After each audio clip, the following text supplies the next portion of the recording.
Hello, hello, it's Athena, and welcome to another episode of Unrestricted Live, where we dive into amazing stories from women who are living their lives differently. So, for most of us, the pandemic has put a lot of our lives on hold. We're swimming in uncertainty, canceling plans, awaiting some sort of normalcy to return. For those that want to get married, they're faced with the choice of delaying indefinitely or having a celebration that looks a lot different than what societal norms dictate or what they've always dreamed of. Getting loved ones together in a big group has been forbidden and is a risk, but some people are choosing to continue their life plans. My next guest and her fiance decided they didn't want to wait. They wanted to continue their life plans together. For them, that meant eloping. But instead of a remote, beautiful destination, they did it close to home. That inevitably brought up some challenges for how to deal with family and friends, having to redesign what their celebration looked like, and how to do it within so many restrictions. Today, we'll be talking about getting married during a pandemic, how they made the decision, planned for it, and dealt with the uncomfortable conversations and restrictions to pull off what was a beautiful, intimate celebration of love. So please help me in welcoming our guest, Kelsey. Hello. Hi. Hello, hello. Welcome. Thank you. Thank you for having me on your amazing podcast. Thank you for joining me. I'm super excited to talk about this. Long-time listener, first-time joiner. Thank you for having me. Yay! It's about time. I've been wanting you for a while, so this is an opportunity. So, Kelsey, obviously, I know a lot about you, but for those that are watching or listening, tell us a bit about you, your background, and where you are in this world. Yeah, so I'm currently in a little beach town in Southern California called Encinitas, and I've lived here with my now husband for 5 years. We came by way of LA, which is where I met you. I spent 10 years in LA in a fast-paced experiential marketing production life. And before that, I was originally from Albuquerque, New Mexico. It's been an interesting journey to get here, but I love our little home. And I'm from a really tight-knit small family in Albuquerque that I have one sister who's one of my best friends and I'm very close to. And I met my husband working in LA about 9 years ago. So we were coworkers and then friends, and now we've been together for about 8 years. We have a couple of dogs, Presley and Finnegan, and Presley is another unrestricted story. I share her with my best friend that lives in Austin, and she splits her time between families. So we can save that for another episode of unconventional dog owning. Yeah, that's where I am and how my little family looks like these days. Amazing. So you've always been planning on getting married this year. We saw each other in the fall last year and you were debating what that celebration was going to look like, but then a pandemic hit. So just tell us a bit about that and how it affected your plans. Yeah.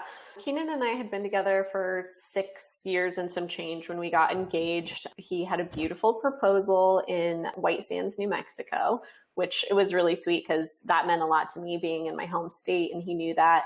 We had actually designed my engagement ring together. So we had a very open conversation about wanting to get married. Obviously, that was conversations from early in our relationship. And I think that's why we were both so comfortable waiting so long in a relationship to get engaged, is because we were just openly on the same page about it. So we designed my engagement ring, but I didn't know when he was going to propose. And we were on a trip home for Thanksgiving. And on our way home, he had worked the whole trip at my mom's house. And I was like, I just really want to take him somewhere in New Mexico to do something cool. I feel like so many people drive through New Mexico and they never really get to experience it. So we went the long way, the southern route, to get back to San Diego. And I took him to White Sands, and it's just such a magical place if you ever get a chance to drive through it. It's in the middle of nowhere, but it's well worth it. And so we have our dog there, and he's running around. We're just like having a great day. And then I turn around and I have one tennis shoe on, and then Keenan's babe, and I turn around with my one shoe on, and he was on his knee proposing. So it was so sweet and just very thoughtful on his side of knowing what that meant to me. And fast forward to our drive home, we're so excited that we're engaged. And we're like, we're not going to be that couple that's engaged for 2 years, though. Haha, this is so funny. No way. We've been together forever. We don't need a long engagement. So fast forward a year and 8 months later, we finally get married. Yeah, you could say that we're not in a hurry. But I think the part that came to be of actually eloping was having a ton of conversations over that period of time. And we really initially talked about what is right for us as a couple to really celebrate this. And we went through the idea of, do we have a standard wedding? His family is a big, fun Irish Catholic family, and they all get together for big weddings, and that's just part of their family. And we really talked about, is that right for us? We considered a destination wedding where we went somewhere far around the world with just a more intimate group of people. We talked about eloping, but all the way across the world. I have a friend that eloped in New Zealand, and there's actually packages that you can buy where people will facilitate your elopement, whether it's a photographer or flowers, or you have all these packages. The $4,000 package is there's a person that marries you at a certain location, and then there's a $12,000 package that drops you by a helicopter on top of a New Zealand fjord, and they have a dinner spread and flowers and someone to marry you and a photographer and a stylist and the whole shebang. So I had gone down that rabbit hole of, could we have a hybrid of a honeymoon and an adventure wedding? That would be pretty cool. So anyway, time passes. It's now March. I go to Big Sky, Montana to meet a handful of my girlfriends for what we made my bachelorette party, which was really a fun snow weekend of snowboarding and dog sledding. And during that time, COVID hits. We're in a cabin watching the state of emergency shoot. We're all together. We're all away from home. Our significant others are calling us being like, should I buy more toilet paper? Asking us questions about emergency preparedness. And we're like, we're going dog sledding. We'll have to call you later. Just get us ready. We don't know what we're getting ready for. So we all fly back with masks on and a little freaked out about everything that's happening. And then ensues the next couple of months of social uprise and being fearful of all of our family's health and all of those things.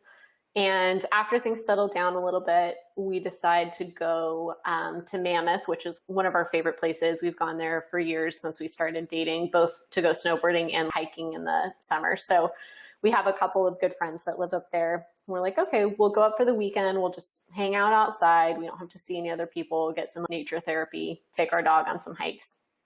So we're doing that, and we're with our friends and talking about, after you get engaged, everybody asks you over and over, how are you going to get married? When are you going to get married? And then as soon as you get married, they're like, when are you going to have kids? How are you going to have kids? All of those questions. So it's really, I think, a sweet, endearing thing that people do to participate in one another's lives. But when you are the engaged one and you have no answers for that, you feel like you're letting people down a little bit of, we don't have a plan, and it's been a year and we still don't have a plan. I think people just start giving up on you a little bit. So anyway, we're up in Mammoth and our friends are talking to us about, what have you guys talked about doing? And one of the things we had talked about doing was getting married in Mammoth at one point. But when we were talking about having our immediate family there or a close group of friends, it's just not a very accessible place. You have to fly into Reno and drive 3 hours and that sort of thing. So we had always thought that if we were going to elope, it would be across the world where it would be hard for everybody to get to. And that would be a reason for eloping versus being more inclusive. And Mammoth, we've always loved and was a special place to us, but it just didn't work out family-wise. So we're up there, we're having this trip, and our friends are like, you guys should just get married here. We'll help you. Whatever you want. You can stay with us. Or like our friend Peter, he's a photographer, and he is the staff photographer for Mammoth, but then he also does wedding photography in the summer. And he's, yep, I'll photograph your wedding. And our friends Dina and Michael, who are a couple, she got ordained and actually married us. And then her husband, Michael, is one of Keenan's best friends. And so he was the best man. And then our other couple that lives up there, she owns this awesome salon, Blazing Shears. And she's like, I'll do your hair and makeup. So it was this group of really talented people that were helping us to facilitate this elopement. That helped us get over a couple of barriers. The first one was when we had talked about eloping before, I think we always got hung up on the fact that we would only be with people we didn't know that day, meaning your photographer and the person that marries you assuming that you do have an officiant of some kind, would be people that you had never met. And that was always a little bit of a barrier to entry when we had talked about flying around the world and getting hitched that way. But once we had people that we loved that just happened to be in this magical place that we loved, that were able to help us, we were like, okay, the stars are finally aligning after all of these conversations of what's right and what works and whatever. I think in COVID, you're like, everything's gone to shit. So like nothing's going to be perfect. And all we can do is try to not have love be canceled and try to move on with our lives. We made the decision on that trip that we were going to come back and get married. We checked everybody's schedules and we went back up for elopement a month later. So it was a bit of a whirlwind, but it was actually really fun to get to elope that quickly after deciding, because I did have a dress at that point, so I wasn't freaking out. Having such a long engagement, I had the opportunity to go dress shopping with Keenan's mom and sisters and my mom and my best friend. And so I had some of those experiences because we had a longer engagement. I actually, funny thing enough, did pick my wedding dress on a house party. I don't know if you've ever used the house party app, but a handful of people can join at once. So I ordered 5 dresses off lulus.com, which is a very affordable wedding dress place, by the way. It's normal clothes too, but so I ordered 5 and I was like, who knows if any of these are going to work. But I got my mom, my best friend, my sister, and my aunt on a house party in my bedroom and tried on dresses for them. And they all voted and we all agreed. And I sent the other 4 back, and that was the wedding dress that I got. So I had that in my pocket. That was a fun quarantine activity that I did. And so when the month timeline happened, Keenan was in a race to get a suit and get it tailored. And I was getting to do the fun stuff of picking flowers. And we had a chef that came to the house that we were staying at to cook dinner for everybody that night. So it was a few logistics, but considering that it was 7 of us versus an entire party of people, there's just far less questions, far less preparation. And being from a planning background, I think I was like, oh, this is child's play compared to a full wedding and reception.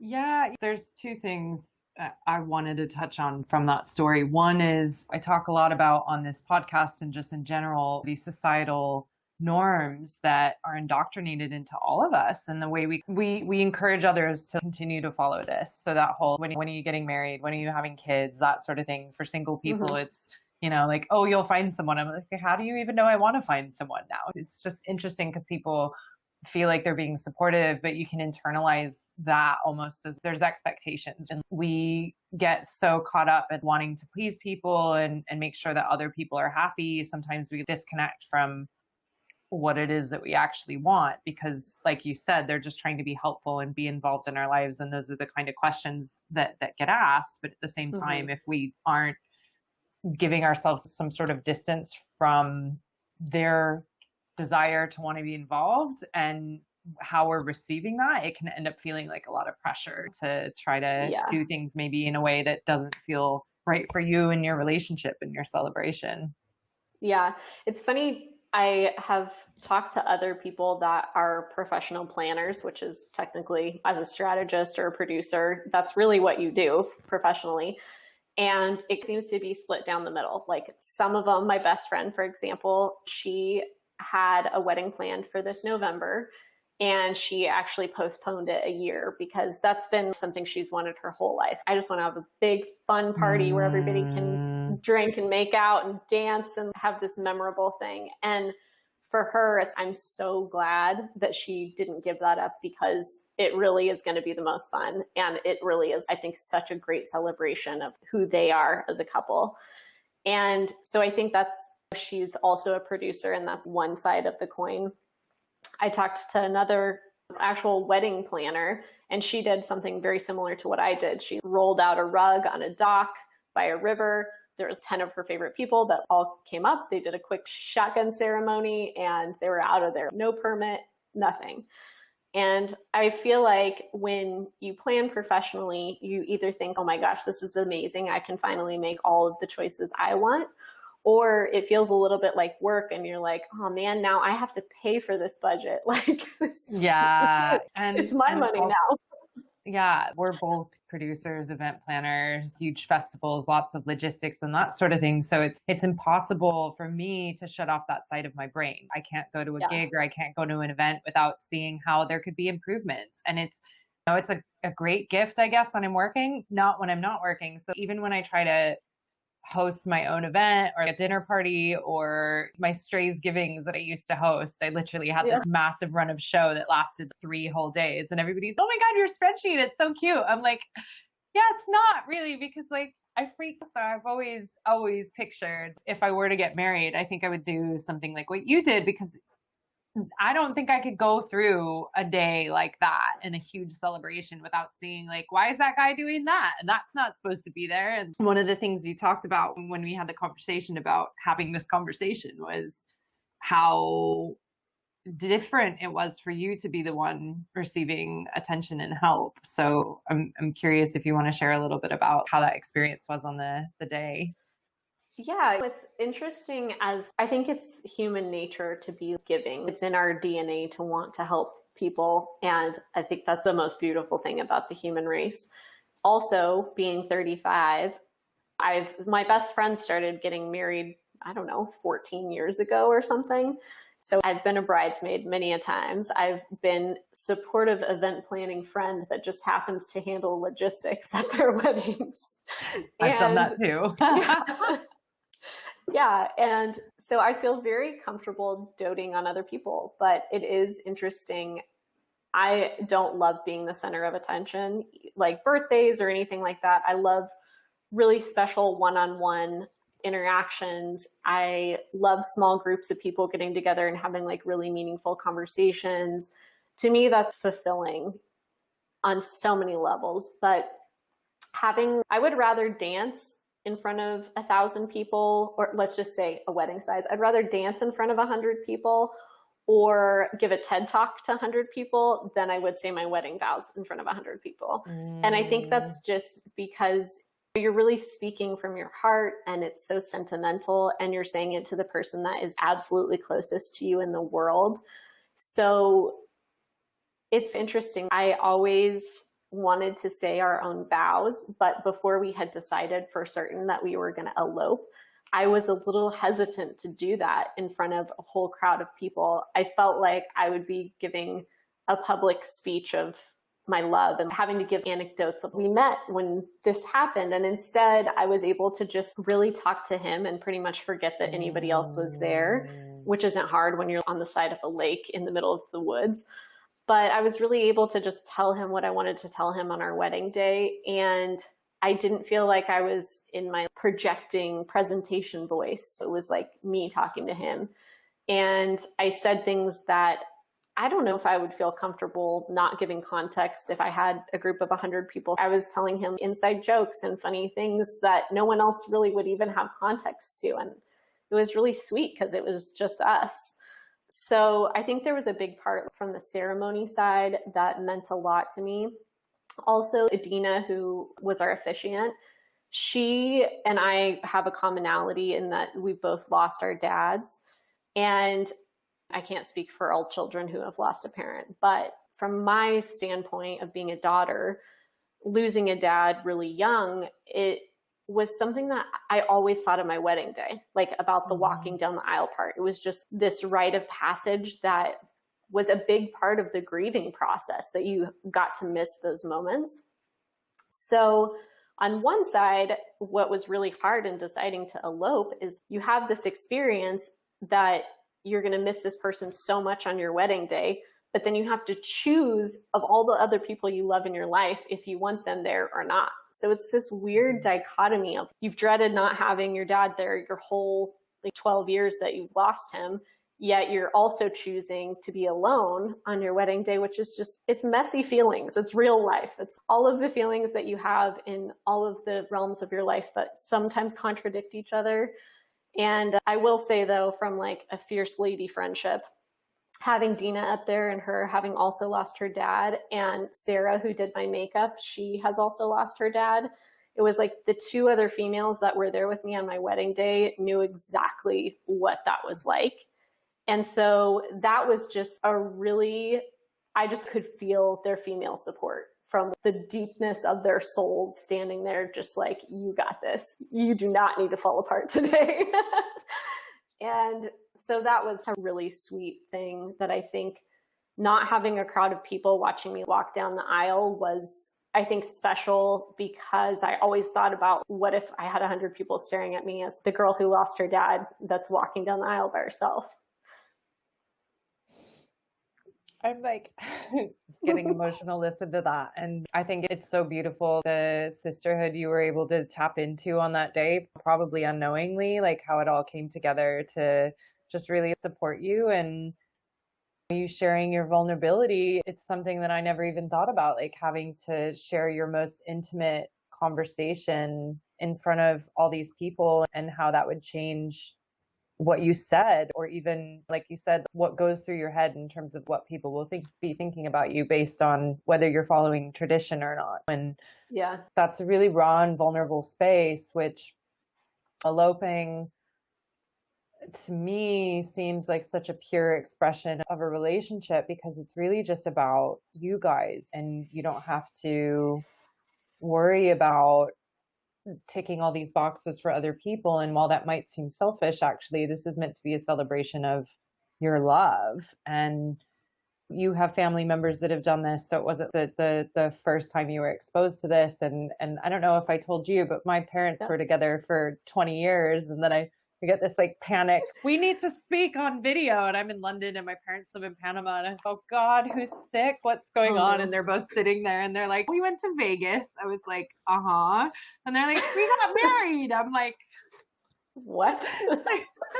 like long engagement, 20 years, and then my parents eloped in Vegas, and the pictures are beautiful, and it was just about them. And we ended up doing a little small family ceremony after the fact, but I was like, this is just beautiful when two people are just like, you know what, this is about us. And not that we don't love everyone in our life, but yeah I'm trying to talk myself out of crying right now, because that was I know we went deep. Well, but it's like, to your point about having it be about you, is the day of was, I felt so present. I'm sure that there's so much fun in the chaos of things when you have a bunch of people around, you're like getting ready. It's like getting ready for prom. It's people, like your friends are darting in and out, or at least that's been with all of the friends that I've been to their weddings. It's been like the aunts are in the room and everybody's telling you how beautiful you are and all of that. But Keenan, one of his biggest things was, he was like, I just don't want to sit around all day. We're not going to get married until 5 o'clock. We've been to so many people's weddings, and he's like, the guys get drunk because they're just sitting there waiting for 10 girls to get ready. And all the pictures and the schedule, and we got to do this at this point, and then do this, and then do this. And we're the ones telling people what to do and when. Hey, you over here, I need you. We need to do a rehearsal. Totally. So he and the boys got up early, and they went golfing, which was glorious for me and Dina, because we had the whole house to ourselves. And I just slept in. I really thought about my intention for the day. I FaceTimed my mom and my sister and my best friend, and just had short little hellos where I got to see them. And of course got choked up and was like, I need to go. And then my best friend wrote me a letter that was basically what her speech would have been at our wedding. And that was a full 30 minutes of me bawling my eyes out. But what was really nice about that is I got to read it in a quiet room by myself and allow myself to cry. And it was really, I think about all the times that I choke back tears, that I'm a sentimental person. I get choked up watching a commercial and I don't let myself cry. I'm like, oh, get it together. And so it was really nice to just think about how sweet our friendship is and bawl my eyes out. And then I went downstairs, and Sarah and Dina were there, and they got me ready, and Peter was there and took a handful of photos, and I drank a big screwdriver, and I was like, let's party. Like, I'm ready to do this.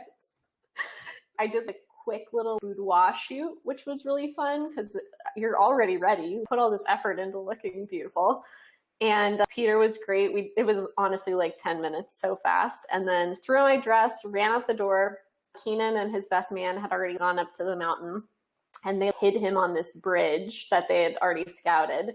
And then I was with Peter, the photographer, and Dina and Sarah, who is the officiant and the stylist. And we had a fun car ride up, and then they pointed me in the direction of where to find Keenan on this bridge. And Peter just took a bunch of photos of our first look. And then we all just boogied up the mountain. It was a mile hike, probably 30 minutes or something. And the funniest part was it never dawned on me that there would be people out and hiking and having a normal Saturday afternoon. And so all of a sudden you just have mountain bikers and hikers yelling, "This is the most beautiful place you could ever get married." And people just yelling congratulations from the lake. And it was just really cool. So we get up there and have this beautiful, sweet ceremony. And I didn't even really know there was anybody else in sight, but Dina says, "You may kiss your bride." And just 3 groups of people that were around the lake that I didn't even know were there just all start cheering. And we just popped champagne, and the 7 of us had fun celebratory toast. And Michael surprised me with my best friend on FaceTime, and her fiance were cheering. And then Peter, our photographer, just swooped us up, and it was an hour and a half of chasing light. And he just romped all over the mountain, was like, "Walk on this log, run up that hill. Can you guys make it over here?" And it was like the best playful photo shoot, which was just so fun being with our friend. And we had music, and he was wonderful. And we hopped in his truck and ran up to this vista for a beautiful sunset shoot. And when we got back to the house, we had a professional chef there that had cooked for everybody all day. And it was just so nice to not worry about people being hungry. He was just there, and he fed everybody. And 7 people is a very manageable amount of people to keep happy and fed and all of that good stuff. And then my best friend's fiance, who I was just talking about, Daryl, he is a professional videographer, and he had compiled a video of all of our friends and family wishing us best wishes that we had no idea anything about. And so they're like, "We have one more thing for you." And they pop it up on the screen, and it's just everybody that you would have seen on your wedding day just saying the nicest things. So that was an amazing surprise. And then we danced in the backyard and had loud music and wine and played under the stars with sparklers. And Peter took Milky Way photo shoots of us and the other couples. And it was just a really great way to feel like, I think if we hadn't had a couple of our friends there to help us, it would have maybe felt a little bit like, "So what should we do now?" Yeah. So I think it still felt a little bit like a hybrid elopement, but I feel like I got all of the experiences that I needed out of the day that you think is supposed to be a big stamp in your life. I feel like that stamp was so thoughtful and just so much fun. When everybody said that, all of our photos, people were like, "You guys look like you just had so much fun." And Yeah, it's really true. It looks amazing. It looked amazing. I was loving the photos coming through and just hearing all the stories. It's you got mementos that you get to keep, like this video of all the well wishes and the letter from your friend. And I feel like events with so many people, you're just so swept up in the moment that they'll say things to you, and it might not register or resonate. So you can go back over that over and over again. And it just sounds like a beautiful celebration. So I guess I'm curious, now knowing that, would you have wanted it differently if the pandemic wasn't happening, or was this kind of like your perfect way to celebrate? I think that for us and for everything that's gone on this year, it was honestly the best way we could have ever gotten married. Had it been outside of the pandemic, I think that we would have had our immediate family there. I think what's really hard is my sister was ready to hop on a flight. My mom was getting my sister in the car. "Come on, we're driving 3 days," And Keenan's family was making every accommodation to come up there. And it's so hard to have that conversation of being like, it's better for us to do this alone. But if it weren't for a pandemic, I would have loved for those people to be there. Being together for 8 years, I'm so close to Keenan's family. We live 10 minutes away from them. I love his sister so much. His brother absolutely would have been standing up there next to him and is a wonderful human. And his parents have really made me feel grounded where we live. I feel like we have family here. We have family dinners and picnics, and they are such a support system. And there's times that I have needed that. And his mom has come over on a really hard day when Keenan's been out of town, and she's been that motherly, fierce person that you need around. Mm-hmm. So I think had the pandemic not been, there's no way that our immediate family and my best friend wouldn't have been there. I think what's hard about that is it is hard to know where to stop, because once you start accommodating people, like in a normal land where there's not COVID, there's other people that are really important. And once one of your best friends gets invited, like, where do you stop? We're blessed with having so many amazing friends in our lives. Mm-hmm. And I have always felt like I have exceptional friends. So when we had made our list of even a destination wedding or something that was really pared down, the minimum we could get to was 60 people. It was just like, it was either our immediate family, which was like 14, or it was 60. Because once you get your best friends and their significant others, it's just like a small list is still big. And I think once you start having hospitality for other people, of course you're going to feed people and make sure they have places to stay and all that stuff. I think that under normal circumstances, having a reason to not invite more people that you love is just, it's hard to do. And I think that's why people, when they elope, they go really far away. Yeah. Or they do destination weddings if they want a small wedding, because they know that only a handful of people will show up. So I think that there's strategies that people use in normal time, but for us, it was just a matter of, we already have these two couples that have been quarantined together and their friend that has also already seen them. And we had just spent a weekend all together that we were like unmasked and exposed to one another. So it was like, I didn't want anyone to endanger those 5 people that were helping us. It, to me, was such an act of love to help us get married that even adding one person to that could potentially make them sick was just not something I was willing to do. And then the conversation, of course, because you have back and forth conversations of, should we just rent a house and have our families come? And all the way up until the week before was still having some of those conversations. The thing that made us finally decide was just like, we need to keep our eye on the prize of having our family with us for long, happy, healthy lives. And every time something crept up, it was just like, no, we need to have them. They are our support systems. We love them more than anything. And this isn't worth the potential trade-off of people getting sick. So I think that if you can have some perspective, if you are trying to elope or have a really small ceremony during COVID, that was our home base.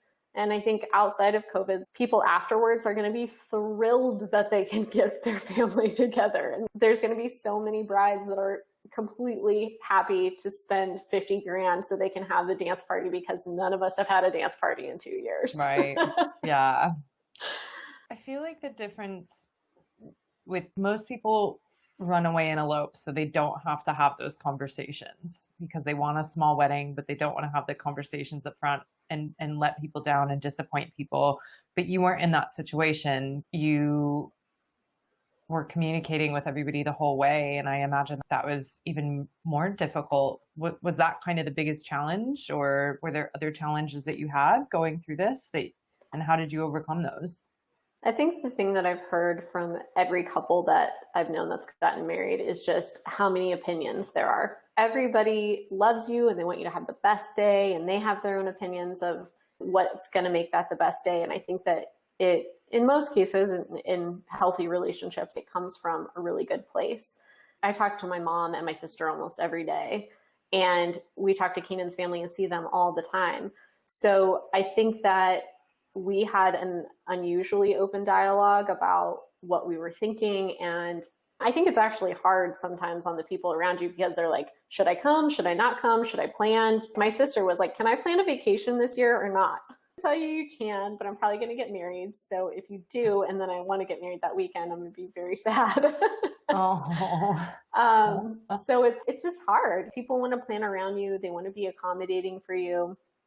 And I think that when you take people along that journey, if you don't know what you want right off the bat, it's a little exhausting for your friends and family, to be honest. But I do think that once we decided what we were doing, I think that people were trying to be as supportive as they could possibly be. And I think the conversation that sticks with me that Keenan and I had on a drive home from his parents' house one day was, imagine if we have kids and one of our kids said that we couldn't attend their wedding for whatever reason, COVID, not COVID, they want to elope, whatever. How would that be on the receiving side? And really trying to feel that. And both of us were like, that would be heartbreaking. Like you have a kid that you raise your whole life, and people hold on to life for these moments of seeing their kid graduate or get married or whatever. And I think that was really like, before COVID happened, what made us decide that there's no way we wouldn't get married without our families was that conversation with each other. And then it came down to protecting the people we love. And that is how that changed.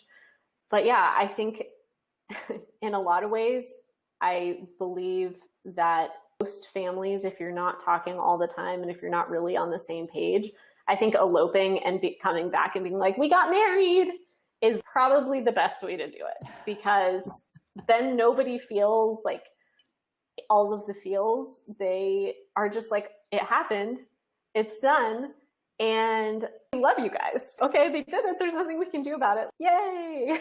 Yeah. So, do it and ask for forgiveness instead of permission. Yeah. And I think in most cases, especially outside of COVID, unless you have a couple of people in your life that you want to confide in, or someone that you really want to be part of the planning that you feel can really handle the ups and downs of it or not being there, I actually think in a way it's almost a service to just do it and then celebrate. And a lot of people come back and have a party, and that's awesome. I love a good party. I didn't feel like I needed that because I felt like my day was so celebratory. And Keenan and I have talked about, who knows, maybe someday we buy a house and we have a big bash in the backyard, and I don't know, maybe it's a wedding bash, maybe it's not. But I don't feel like I needed that. And I can't wait for my best friend's wedding where I can go party like it's 1999. It's amazing. Kelsey, it just sounds absolutely beautiful. And I really appreciate you sharing the challenges and the emotions that you went through to get to this day. And I think it'll be really inspirational for a lot of people that are wrestling with the same thing. It can be super beautiful and special, even if it's not what you originally pictured, if you did want a big wedding, or maybe you wait. So I think the important thing to take away from this is it needs to be what feels right for you guys, and really tapping into that. It's not about not worrying about other people, but what feels aligned with you. And also, like you said, bigger picture, long term, especially with everything that's going on right now, making the best decisions in everyone's interests. So it's wonderful. I've got one more question for you, but before that, do you have any other words of advice for anyone thinking about the same thing? I would just say that if you get married in nature and it's just the two of you, there is a level of romance to that I couldn't have even imagined before we did it. But when you're standing there, the gravity of it all and the isolation of it all is a very powerful thing. So I highly recommend it. Amazing. My last question, which I like asking everyone on the show, is how would you define living unrestricted? I'm really good at living unrestricted. It's funny because my husband jokes about, oh, just add this to the list of things that you don't do, like along societal norms. I have always really been like an introspective person, and I like doing what feels good to me in my soul. And I really do consider other people in that. Making someone else not feel good doesn't resonate with me. But when someone says, go to this college or do a wedding this way or have your own dog, I really assess like what feels right, and all things considered, what is the best decision I can make and what really puts me at peace at a really deep level. And I think that I've always made decisions that way. And I think that with that, you have to march a little bit to the beat of your own drum, but it's very rewarding. So I would just say that if you're making a life decision, take a moment to sit with yourself and really think about, how does this serve me? What am I going to really feel like about this? And if something doesn't resonate with you, maybe listen to that feeling and maybe make a different decision. An unrestricted decision. Unrestricted decision. I saw a quote today, treat yourself as you would unto others. So it's reversing that whole thing, treat others as you would treat yourself or whatever. But actually we've gotten so far away from how would we treat ourselves? Are we treating ourselves the same way that we treat other people? So tapping back into what's good for you and what feels good. And like you said, putting you at peace. I love that analogy. If there's anxiety or worry or whatever wrapped around a decision, where's that coming from and can it be eliminated? Ah, wonderful. Thank you so much, Kelsey. I'm so glad I finally got you on the show. And thank you so much for sharing this beautiful journey that you went on. So thanks again, Kels. Thank you. So much fun. Glad we got to do this. Yay! Cool. Thanks everyone for tuning in for another episode, and we will catch you on the next one.